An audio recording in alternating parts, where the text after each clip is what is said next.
प्रभु यीशु मसीह के मधुर और सामर्थ्य नाम में आपको जय मसीह की। डेली बाइबल संदेश में आपका हार्दिक स्वागत है। आज 17 जुलाई है और परमेश्वर को धन्यवाद कि उसने हमें फिर से एक नया दिन दिया है, एक नया सवेरा दिया है, ताकि हम अपने जीवन के चाल चलन, सोच विचार और आचरण के द्वारा उस परमेश्वर को महिमा दें जिसने हमें आज की जिंदगी दी है। परमेश्वर आप में से प्रत्येक पर अपनी दया, अपनी करुणा बनाए रखे। धन्यवाद कि आपने अपना समय निकाला कि आज आप बाइबल संदेश को सुन सकें। मेरी प्रार्थना है कि आज के संदेश के द्वारा परमेश्वर आपके दिलों से बातचीत करे और आप परमेश्वर के वचन को अधिक गहराई से समझने पाएं, उसके अनुग्रह और उसके ज्ञान में बढ़ते जाएं। तो आइए आज के मनन के लिए हम दूसरा पत्रस की किताब और उसकी 17वीं आयत से हम पढ़ेंगे। हमने पिछले दिनों यानी कि कल तक 16 आयत तक पढ़ी थी, अब हम आगे पढ़ेंगे।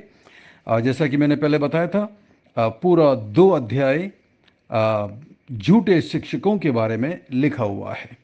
झूठे शिक्षकों की उत्पत्ति यानी कि उनकी शुरुआत कहाँ से हुई और उनका चरित्र क्या है, उनके गुण क्या है और उनका अंत क्या है, वो सब कुछ यहाँ पर पत्रस लिखता है। आज हम कुछ और उन लोगों के बारे में पढ़ेंगे। यहाँ पर पत्रस झूठे शिक्षकों की तुलना 17वें अध्याय में सूखे कुएं से करता है, आंधी के उड़ाए हुए बादल से करता है और उसके साथ साथ 22 आयत में वो एक बहुत ही भयंकर शब्द इस्तेमाल करता है जिन्हें शायद सुनना हम भी पसंद ना करें, लेकिन पत्रस अपनी शिक्षा में बहुत कठोर है। झूठे शिक्षकों के प्रति उसे बिल्कुल बर्दाश्त नहीं है, इसलिए वो उनकी तुलना सूअर से करता है और उनकी तुलना उस कुत्ते से करता है जो अपनी उल्टी को फिर से चाट लेता है। तो हम पढ़ेंगे 17वीं आयत में। यहाँ पर लिखा है, जो लोग सूखे कुएं और आंधी के उड़ाए हुए बादल हैं उनके लिए अनंत अंधकार ठहराया गया है। झूठे शिक्षक लोग एक तरीके से सूखे कुएं की तरह हैं जिसमें पानी नहीं होता, लेकिन प्यासा व्यक्ति बड़े आस के साथ उस कुएं के पास आता है, ये सोचकर कि मुझे यहाँ से पानी मिलेगा, मेरी प्यास बुझेगी। उसी तरीके से लोग जब इन भविष्यद्वक्ताओं के पास, ये झूठे भविष्यद्वक्ताओं के पास आते हैं, तो वो ये सोच कर आते हैं कि मुझे यहाँ पर आने से शांति मिलेगी, परमेश्वर का ज्ञान मिलेगा, सच्चे परमेश्वर को मैं जान पाऊंगा, नरक से बच पाऊंगा। ऐसी बड़ी बड़ी आशाएं लेकर आते हैं, लेकिन वो निराश होकर वापस लौटते हैं क्योंकि वो सूखे कुएं के समान है जिसमें पानी नहीं है। दूसरी बात, वो आंधी के उड़ाए हुए बादल की तरह है।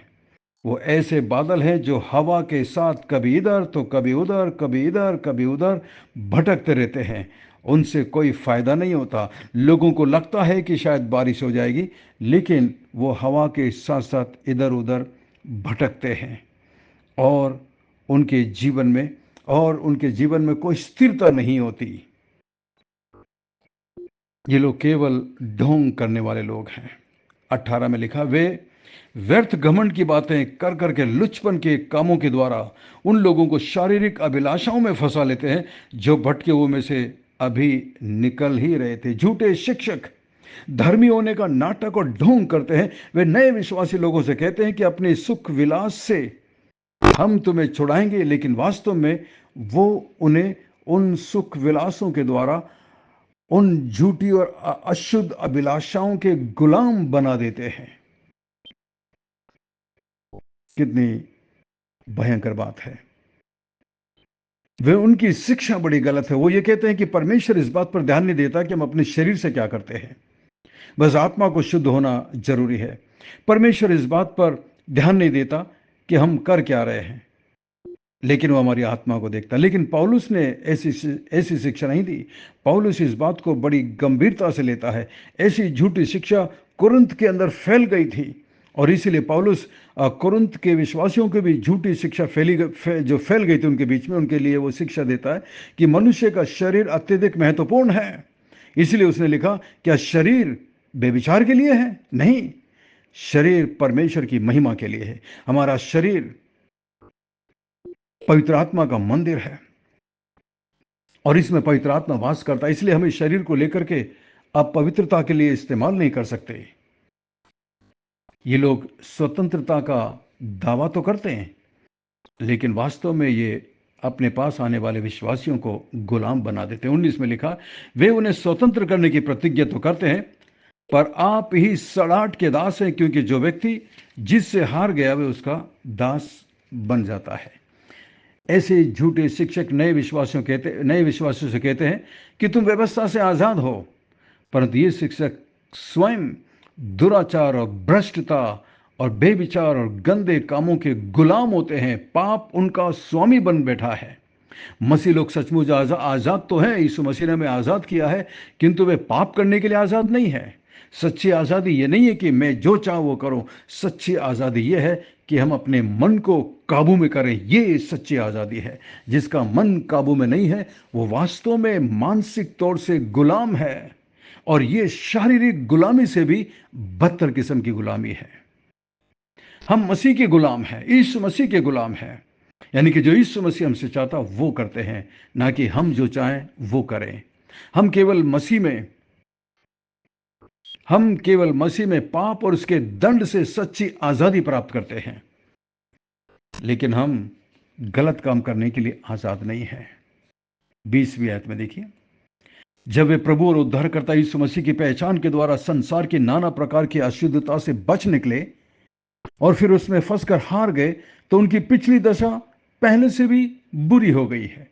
इन झूठे शिक्षकों का प्रमुख पाप यह था कि नए मसीहों को धोखा दे रहे थे और पथभ्रष्ट कर रहे थे। ये नए विश्वासी लोग संसार के भ्रष्टाचार से अभी अभी बचकर निकले थे, अभी भी उन्होंने यीशु पर विश्वास किया था, नए लोग थे, मसीह में बालक थे, किंतु इन शिक्षकों की झूठी शिक्षा के कारण वो फिर से संसार के जाल में, पाप के जाल में, शैतान के पंजे में फिर से फंस जाते हैं। इस प्रकार उनकी दूसरी स्थिति पहली वाली स्थिति से भी बुरी और बदतर किस्म की हो जाती है। कितना घिनौना और कितना भयंकर पाप है इनका। 21 में देखिए, क्योंकि धर्म के मार्ग का ना जानना ही उनके लिए इससे भला होता कि उसे जानकर इस पवित्र आज्ञा से फिर जाते जो उन्हें सौंपी गई थी। 21 में, किसी व्यक्ति के लिए जानबूझकर पाप करने की अपेक्षा अनजाने में पाप करना बेहतर है। बेहतर है का मतलब मैं ये नहीं कह रहा हूं कि उनका पाप करना अच्छा है, बल्कि ये हम मसीहों के लिए है। हम मसीह लोग जानबूझकर यदि पाप करते हैं उसकी भयंकर सजा है, बजाय उनको जो अनजाने में करते हैं। उनके पास शिक्षा नहीं है, उनके पास ये आज्ञाएं नहीं है, इसलिए शायद उनकी सजा कम हो सकती है, लेकिन हमारी नहीं। ऐसे लोगों को कड़ा दंड दिया जाएगा जिन्होंने धार्मिकता के मार्ग को जानबूझकर पवित्र आज्ञा को, यानी कि प्रभु मसीह की आज्ञाओं से मन फेर लिया है, मुंह फेर लिया, पीठ फेर ली है जानबूझ करके, उनको सजा भयंकर मिलेगी। 22 में देखिए, 22 में बहुत बहुत भयंकर आयत है। यहां पर पतरस सच में कठोर शब्दों को इस्तेमाल कर रहा है और कहता है उन पर, यानी कि ये झूठे भविष्यद्वक्ताओं पर यह कहावत ठीक बैठती है कि कुत्ता अपनी छांट की ओर और नहलाए हुई सुअरनी कीचड़ में लौटने के लिए फिर चली जाती। यहूदी लोग कुत्ते और सुअर को अशुद्ध मानते थे। कुत्ता अपनी उल्टी को फिर से खा लेता है, बहुत ही घिनौना जानवर होता है। इसी तरह संसार के भ्रष्टाचार में, पाप और बेविचार में लिप्त कोई भी व्यक्ति कुछ समय के लिए तो अपने आप को उन चीज़ों से दूर करता है, लेकिन वापस बहुत जल्दी उसमें शामिल हो जाता है, उन चीज़ों को फिर से करने लग जाता है, क्योंकि उसने सचमुच में अंदर से उद्धार पाया ही नहीं है। इसी रीति से आप सुअर के बारे में जानते हैं। सुअर को आप यदि लेकर साफ करके बांध दें तब तक तो वो साफ रहेगा, क्योंकि उसका स्वभाव नहीं बदला है, उसका दिल नहीं बदला है। किंतु जैसे ही आप उसे खोल देंगे वो बहुत जल्दी कीचड़ में लौटने के लिए फिर से चला जाएगा। इसी रीति से कोई व्यक्ति थोड़े समय के लिए अपने पापों से दूर रह सकता है। यदि उसका दिल सचमुच में नहीं बदला है तो वो वापस उस पुराने गंदे आत्मिक स्वभाव में जाएगा, उस कीचड़ में वापस लौट जाएगा जहां से वो आया था। जिन लोगों ने परमेश्वर के अनुग्रह का स्वाद चखने और उसके शुद्धिकरण का अनुभव करने के बावजूद परमेश्वर से मुंह फेर लिया है और अपने पुराने पापों में फिर से चले गए, वे लोग कुत्तों और सुअरों के समान हैं। उनका आंतरिक स्वभाव कभी कभी बदला ही नहीं है। वे अपने आप को पुराने मार्ग से पूरी तरह आज़ाद नहीं कर सके, उन पापों की गुलामी में अभी भी बंधे हुए हैं। इसलिए पतरस ने इन झूठे शिक्षकों के बारे में कितनी भयानक बात बोली है। यीशु ने पतरस से भी कहा था, मेरी भेड़ों को चराना, यानी कि उनकी देखभाल करना, यूहन्ना 21:17 में। लेकिन पतरस ने अब देख लिया कि ये झूठे शिक्षक यीशु की भेड़ों को जहर खिला रहे हैं, और भेड़ें इस बात से बिल्कुल अनजान हैं, वो बेचारी खा रही हैं। हम ये ना कहें कि हमारी कलीसिया में ऐसे जहरीले और झूठे शिक्षक कभी उत्पन्न नहीं होंगे। अवश्य ही उत्पन्न हो सकते हैं यदि हम लापरवाह हो जाएं, क्योंकि यीशु ने कहा, जो मैं तुमसे कहता हूं वही सबसे कहता हूं, जागते रहो। आत्मिक रूप से आपको और मुझे बहुत चौकन्ने रहना है, अपने आप के प्रति और अपने कलीसिया में एक दूसरे के प्रति भी। जितना आप प्रभु के नजदीक रहेंगे उतनी ही आसानी से आप झूठे शिक्षकों को पहचान लेंगे। उनसे दूर रहना ही हमारे आत्मिक जीवन के लिए लाभदायक है, वरना हम भी उनके चुंगल में फंस सकते हैं। अच्छे अच्छे चुने हुए लोग भरमाए जाते हैं, जिस तरह प्रभु मसीह ने कहा, झूठे उपदेशक, झूठे प्रचारक, झूठे मसीह निकल खड़े होंगे और हो सके तो चुने हुओं को भी भरमा देंगे। ये सच में भयंकर बात है। इसलिए आपको और मुझे अपने आप को जांचना है, परखना है। कैसे? परमेश्वर के पवित्र वचन से। आइए हम प्रार्थना करें। स्वर्ग में विराजमान जीवित और जिंदा परमेश्वर, अनुग्रहकारी दयालु पिता, विलंब से कोप करने वाले अति करुणा में परमेश्वर, धन्यवाद, धन्यवाद, धन्यवाद प्रभु। आपके पवित्र वचन के लिए धन्यवाद, जो बातें आज हमने सीखी है पवित्र आत्मा के द्वारा। धन्यवाद। हमारी मदद करिए कि प्रभु हम इन बातों पर गहराई से विचार करें और इस पर आचरण करें। हमें क्षमा करना, माफ़ करना प्रभु, जब हमने आपकी पवित्र आत्मा को दुखी या शोकित किया है। मैं प्रार्थना करता हूँ मेरे इस ग्रुप में प्रभु जी, बाइबल संदेश ग्रुप में मेरे जितने भी विश्वासी भाई बहन इस वक्त इस संदेश को सुन रहे हैं और मेरे साथ प्रार्थना में हैं प्रभु जी, आप उनकी प्रार्थना को सुन लीजिए, उनकी प्रार्थना का जवाब दीजिए। मेरे बहुत सारे भाई हैं प्रभु जो सच में अपने परिवार के बोझ तले दबे हुए हैं। चिंता है उनके अंदर अपने बच्चों के भविष्य को लेकर, उनके विवाह को लेकर, उनकी नौकरी को लेकर। प्रभु मदद करिए ताकि वो अपनी सारी चिंता आप पर डाल सकें। अनुग्रह और दया करिए। मैं अपने बहन के लिए प्रार्थना करता हूँ जो इस वक्त मेरे साथ प्रार्थना में झुकी हुई है। आप उन पर अनुग्रह और दया करना। महान परमेश्वर उनके परिवार को आशीष दे, उनके बच्चों को आशीष देना प्रभु जी। उनके घर की हर एक आवश्यकताओं को अपने स्वर्गीय भंडार से पूरा करना प्रभु। शैतान की चाल से उनकी रक्षा और मदद करना प्रभु जी। मैं प्रार्थना करता हूँ सिस्टर रियोना, ब्रदर ट्रावर, रेनल और अमित के लिए मैं प्रार्थना करता हूँ। इस परिवार पर आपकी दया और आपका अनुग्रह निरंतर बना रहे। हर एक आवश्यकताओं को अपने स्वर्गीय भंडार से पूरा करना प्रभु। मैं प्रार्थना करता हूँ महान परमेश्वर सिस्टर इंदिरा के लिए, उनके बेटे के लिए, उनके हस्बैंड के लिए मैं प्रार्थना करता हूँ। आप उनकी आवश्यकताओं को अपने स्वर्गीय भंडार से पूरा करना प्रभु जी। उन पर दया और अनुग्रह करना अपनी दासी पर। प्रार्थना करते हैं महान परमेश्वर सिस्टर मैगी के लिए प्रभु, उनके हस्बैंड के लिए मैं प्रार्थना करता हूँ, उनके बच्चों के लिए प्रार्थना करता हूँ। आपकी दया, आपका अनुग्रह उन पर निरंतर बना रहे। प्रार्थना करता हूँ ब्रदर वेस्ली के लिए मैं प्रार्थना करता हूँ, और सिस्टर निर्मला के लिए प्रार्थना करता हूँ प्रभु जी। जब वो यात्रा करते हैं आप उन्हें सुरक्षा देना, उनकी मदद और सहायता करना प्रभु जी, अपने मुकाम तक सुरक्षित पहुँच सके और प्रभु अपने बच्चों से मिलकर आपको धन्यवाद दे सके।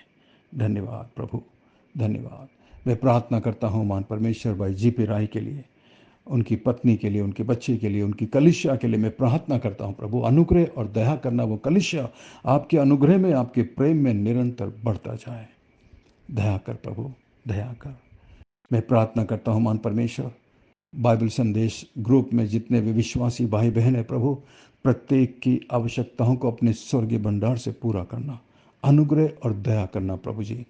धन्यवाद, धन्यवाद, धन्यवाद प्रभु। मैं प्रार्थना करता हूँ भाई ललित के लिए प्रभु जी, वो पूरी तौर से स्वस्थ होकर खड़े होकर तेरे नाम की महिमा कर सकें। मैं प्रार्थना करता हूँ भाई राहुल के पिताजी के लिए प्रभु जी, सबसे पहले प्रभु मैं उनकी आत्मा के लिए प्रार्थना करता हूँ ताकि वो आप जैसे सच्चे जीवित जिंदा परमेश्वर को जान सकें, उद्धार पा सकें, और फिर प्रभु जी आप उन्हें शारीरिक चंगाई देना। मान परमेश्वर, धन्यवाद, धन्यवाद, आपने हमारी प्रार्थना को सुना है, जवाब दिया है, इसके लिए तेरा धन्यवाद। सब कुछ यीशु मसीह के मीठे महापवित्र नाम से मांगते हैं, आमीन, आमीन। बहुत बहुत धन्यवाद हमारे साथ बने रहने के लिए। मैं आशा करता हूँ आज के संदेश के द्वारा परमेश्वर ने आपके दिलों से बातचीत की है। यदि आप आशीषित हुए हैं तो हमें ज़रूर लिखकर बताइएगा और इस संदेश को अपने दूसरे दोस्त मसीह भाई बहनों को शेयर करिएगा।